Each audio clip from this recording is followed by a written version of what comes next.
मोहम्मद इसरार नाम था उसका। उसका गुनाह सिर्फ इतना था कि दिल्ली के एक मंदिर में उसने प्रसाद खा लिया था, और प्रसाद में भी क्या, केला खा लिया था। मगर उसके बाद एक भीड़ ने उसे खंबे पर बांधा, न सिर्फ खंबे पर बांधा, उसे बेरहमी से मारा और देर शाम तक मोहम्मद इसरार ने दम तोड़ दिया। क्या गुनाह था उसका? उसने सिर्फ एक केला खाया था। और आप जानते हैं मोहम्मद इसरार मेंटली डिस्टर्ब था, यानी कि मानसिक तौर पर वो ठीक नहीं था। जब भीड़ उसे मार रही थी तो उस पर आरोप चोरी का था, और जो व्यक्ति मानसिक तौर पर ठीक नहीं हो, जाहिर सी बात है वो अपनी बात कैसे रखेगा। मगर भीड़ ने सिर्फ केला खाने के लिए उसे एक पोल से बांधा और बेरहमी से मार मार के उसकी जान ले ली। मैंने अल जजीरा की एक रिपोर्ट देखी जिसमें एक हिंदू महिला कह रही थी, किसी ने नहीं मारा, वो तो यहां से ठीक ठाक गया था, शाम को कैसे मर गया हम कैसे जाने। यानी कि कुछ लोग हैं उस भीड़ से जो उसकी मौत पर तालियां बजा रहे हैं, उसे जायज ठहराने की वजह ढूंढ रहे हैं।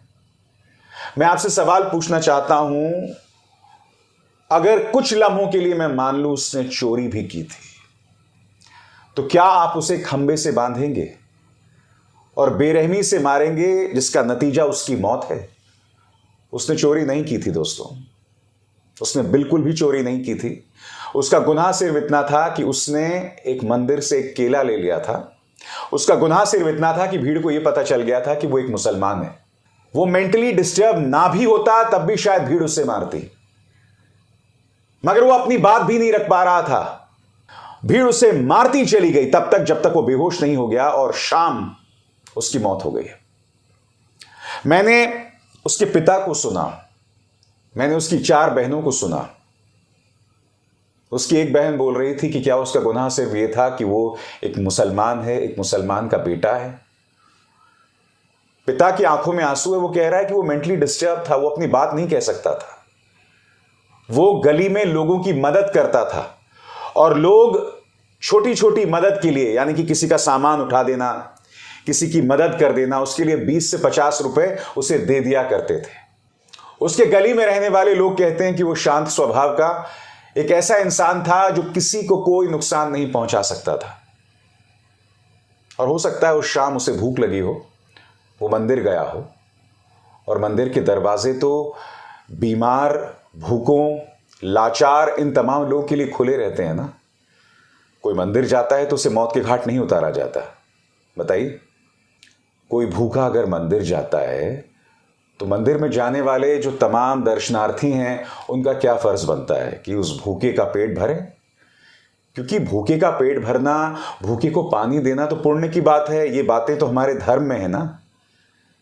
और जब हम पुण्य की बात करते हैं तो क्या धर्म में कहीं ऐसा लिखा हुआ है कि आपको सिर्फ हिंदू का पेट भरना चाहिए या हिंदू को पानी देना चाहिए? नहीं, ऐसा नहीं लिखा है।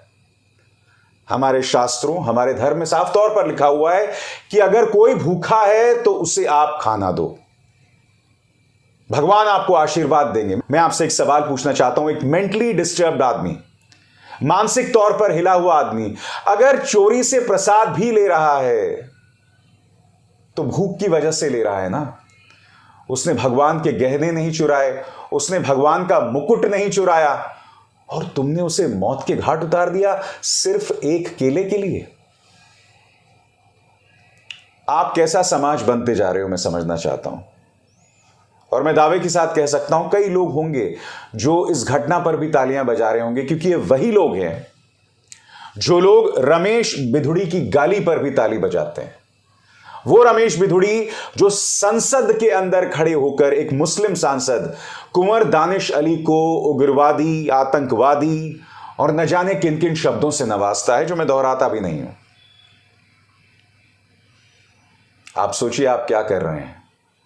लोकतंत्र के मंदिर से लेकर असल मंदिर तक, दोनों जगह किस तरह से हिंदू धर्म का नाम लेकर मेरे धर्म को शर्मसार किया जा रहा है। रोकिए इसको। कब तक हम अपने धर्म, अपने पावन हिंदू धर्म के नाम पर यह सब होता देखते रहेंगे? यह सवाल आपको खुद से करना पड़ेगा। आप आंखें नहीं मूंद सकते। हमें बतौर हिंदू ये